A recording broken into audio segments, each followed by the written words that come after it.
Ok, bonjour tout le monde, j'espère que vous allez bien. On se retrouve aujourd'hui pour une nouvelle vidéo 5 conseils en 5 minutes dédiée au programme Adobe Premiere Pro.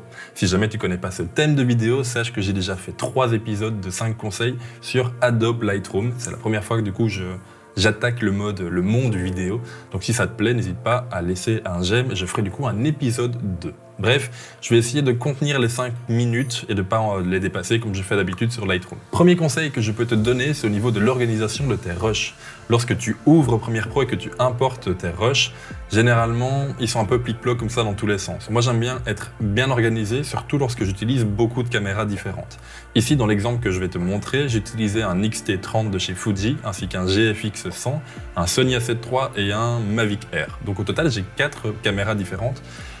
Et il me fallait un petit peu organiser tout ça, de façon à ce que je sache de quelle caméra viennent tous les rushs.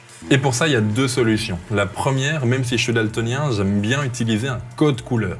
Pourquoi? Ça va me permettre du coup de donner une couleur au rush, et même dans la ligne de montage, comme tu peux le voir ici en dessous, même les rushs gardent du coup les couleurs que je leur ai données. Pour ça, tu vas prendre ton rush, par exemple ici celui du Mavic Air, clic droit et tu vas descendre sur Libeller. Et dans Libeller, tu vas pouvoir du coup lui donner la couleur que tu as envie. Pareil, ici sur le Sony A7 III, je suis descendu et sur Libeller, j'ai donné du coup la couleur bleue, il me semble, tout simplement. Voilà. De cette manière, du coup, même lorsque je vais attaquer ma ligne de montage, je vais voir que le premier rush vient du Mavic Air, le deuxième vient du Sony A7 III, bonjour monsieur caméra au passage, et les autres viennent du X-T30. Deuxième manière d'organiser tes rushs, c'est en créant des dossiers. Alors les dossiers dans Adobe Premiere, ils s'appellent des chutiers tout simplement. Il te suffit donc d'en créer un, de l'appeler A7 III par exemple, et ensuite tu viens glisser ta séquence dedans. Hop, voilà. Ça va te permettre du coup en un clic d'ouvrir ou de fermer ton dossier de façon à y avoir accès ou non. Lorsque tu as énormément de pistes vidéo d'une même caméra, ça va te permettre de toutes les mettre au même endroit et d'y avoir accès en un clic ou non. Deuxième conseil que je peux te donner, c'est d'utiliser des calques d'effets. Des calques d'effets, c'est un calque que tu viens mettre en général au-dessus de ta piste, de façon à créer tes réglages sur ce calque d'effet et non pas sur la piste d'origine. Ça te permet, si jamais tu fais une erreur, d'avoir une sécurité et donc du coup que tous tes réglages ne soient pas sur la piste d'origine mais sur le calque en lui-même. Tu vas pouvoir modifier ou supprimer au besoin. Ton calque d'effet, tu viens le créer en appuyant sur nouvel élément et du coup, hop, voilà. Et du coup ensuite, calque d'effet. Ton calque, tu viens le mettre par exemple ici au-dessus du rush en drone et ça va te permettre notamment de faire la colorimétrie. Hop, alors rapidement niveau colorimétrie, je vais mettre un tout petit peu plus de contraste, un poil de saturation et réchauffer un petit peu le tout. Voilà. Avant, après, ça me convient. Voilà, tout simplement. De nouveau, ce calque d'effet est quand même vachement pratique parce que si jamais j'avais plusieurs plans drone qui se suivaient dans mon montage, ça me permet d'appliquer la colorimétrie sur le calque d'effet et d'ensuite de venir étirer le calque de façon à mettre la colorimétrie sur un autre plan. Bon, ici, fatalement, c'est pas la même caméra, du coup la colorimétrie fonctionne peut-être un petit peu moins bien, mais si tu veux donner un aspect général, juste un aspect un peu plus chaud à toutes tes rushs, ça te permet du coup de mettre sur le calque d'effet à une température un peu plus chaude et ensuite de venir étendre les calques d'effet à tous les calques présents en dessous, à tous tes rushs d'origine. C'est quelque chose d'assez pratique et qui te permet du coup d'avoir une sécurité si jamais tu fais une erreur. Troisième option que je peux te donner, troisième conseil que je peux te donner, c'est la touche, le raccourci clavier A. Il va venir te permettre du coup de déplacer tous tes rushs en un seul clic, en une seule glissade. Si jamais par exemple je veux venir entre le C08 et le D7580, venir insérer un plan, soit entre ces deux plans-là, à la place de venir tous les sélectionner. Et si ça va, j'en ai que 2, mais lorsque tu en as beaucoup, également avec des pistes son, bruitage et musique, ça fait quand même un petit peu compliqué. À la place de venir tout sélectionner avec une sélection comme ceci, c'est quand même plus simple d'appuyer sur A, de prendre le tout premier plan et ensuite de tout faire glisser par après. Dans un sens ou dans l'autre, ça marche très bien.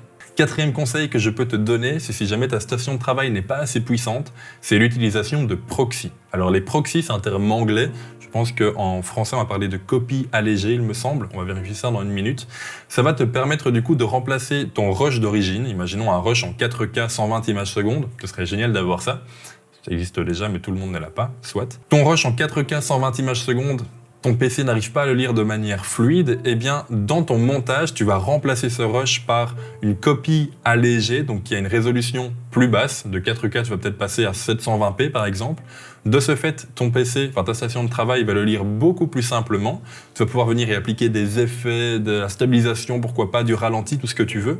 Et une fois que tu vas appuyer sur exporter, ton PC va changer cette copie allégée par le vrai rush et donc du coup exporter en fonction du vrai rush. Ça te permet d'alléger l'utilisation de la puissance de ta station de travail, PC ou Mac, n'importe. Notamment lorsque tu es sur un PC portable, c'est quand même vachement plus pratique d'utiliser des proxys. Pour ce faire, moi je l'ai mis ici du coup, c'est la petite copie qui est bleue. C'est bien ça, copie allégée. Si jamais tu ne l'as pas ici, parce que je ne pense pas que ce soit d'origine, elle se cache sous le bouton plus, éditeur de boutons. Elle est ici quelque part, il te suffit de venir la chercher, de le prendre et de le glisser assez au-dessus. Une fois que c'est fait, tu l'actives. Pour l'activer, il faut qu'il soit bleu. Et quand c'est fait, imaginons qu'ici, ma première séquence ne soit pas fluide, la séquence du Mavic Air, je viens le chercher dans mon catalogue, je viens faire un clic droit dessus et je viens le remplacer par une doublure. Créer une doublure. OK, ici en 720p, je clique sur OK, et là un autre programme va s'ouvrir, c'est le programme Adobe Media Encoder qui va te permettre d'exporter en fait. C'est vraiment lui qui va prendre tout ce qui est fait dans Adobe Premiere Pro et qui va l'exporter. Ici, ce que tu vas créer avec Adobe Premiere Pro, que tu vas envoyer sous Media Encoder, c'est une nouvelle séquence. C'est comme si tu exportais ta petite séquence en 4K 120, pour reprendre l'exemple de tout à l'heure, et que tu vas l'exporter en 720p. Du coup, Media Encoder va s'ouvrir. Ici, du coup, le temps que je vous parle, il a déjà commencé. Il crée du coup le proxy. Alors, ça peut prendre pas mal de temps lorsque tu as pas mal de rush, mais croyez-moi, au final, si vous avez beaucoup de rush qui ne sont pas lus lisiblement et fluidement par Adobe Premiere Pro, ça vaut le temps de lancer tous ces rushs en proxy, d'aller se faire un café, d'aller faire un tour ou tout simplement d'aller dormir. Et ensuite, quand tu te réveilles, d'avoir tous tes proxys prêts et de faire un montage de façon très très fluide. Une fois que c'est fait, il va l'envoyer tout seul du coup dans Adobe Premiere Pro. Et enfin, dernier conseil que je peux te donner, c'est au niveau de l'exportation. Encore une fois, on va passer sous Media Encoder. Il m'arrive très souvent, et lorsque tu fais énormément de petites capsules vidéo les unes à la suite des autres, il va t'arriver souvent également de faire un export et que ton programme, soit Adobe Premiere, soit bloqué pendant l'export. Pas qu'il bloque, qu'il s'arrête, mais tout simplement que tu lances l'exportation et tu sais rien faire d'autre. Tu ne peux plus avoir accès à un montage pendant qu'il est occupé à faire l'exportation. Pour ce faire, il faut changer un petit peu ton réglage d'exportation. Pour ça, tu appuies sur CTRL-M pour arriver sur la fenêtre d'export. Tu fais tout ton format, tu choisis format, préconfiguration, tout ton paramétrage pour l'exportation et à la place d'appuyer sur exporter, tu vas appuyer sur file d'attente. En appuyant sur file d'attente, l'exportation va être envoyée de nouveau sous Media Encoder, comme tout à l'heure pour les proxys, et il va du coup s'exporter sous Media Encoder. Une fois qu'il est prêt, n'oubliez pas d'appuyer sur la petite touche Play, il va l'exporter, et pendant que l'export se fait sous Media Encoder, Adobe Premiere Pro reste ouvert et prêt. Donc ça veut dire que tu peux de nouveau ouvrir un autre projet pour faire du coup une autre vidéo, un autre montage, ou tout simplement encore, je sais pas moi, recréer une nouvelle séquence pour faire une bande-annonce de la vidéo que tu es occupé à faire ou du clip que tu es occupé à monter. Bref, Adobe Premiere Pro reste ouvert, accessible et tu peux de nouveau travailler dedans pendant que l'exportation se fait sous Media Encoder. Et vous voyez en plus, ça va assez vite. J'espère que tu auras aimé ces 5 premiers conseils en 5 minutes sur Adobe Premiere Pro. À mon avis, je suis pas tout à fait à 5 minutes. Quand je vois le temps du rush ici, mon avis, j'y arriverai pas. Mais soit. J'espère que vous aurez aimé cette vidéo. Si c'est le cas, n'hésite pas à laisser un j'aime, un commentaire et pourquoi pas à t'abonner à la chaîne pour ne rien louper de nouveaux contenus qui seront mis en ligne. Bref, en attendant une prochaine vidéo, n'hésite pas à sortir, faire des photos, faire des vidéos, mais surtout à prendre soin de toi et à faire ce que tu aimes parce que c'est le plus important. Alors, à la prochaine. Ciao!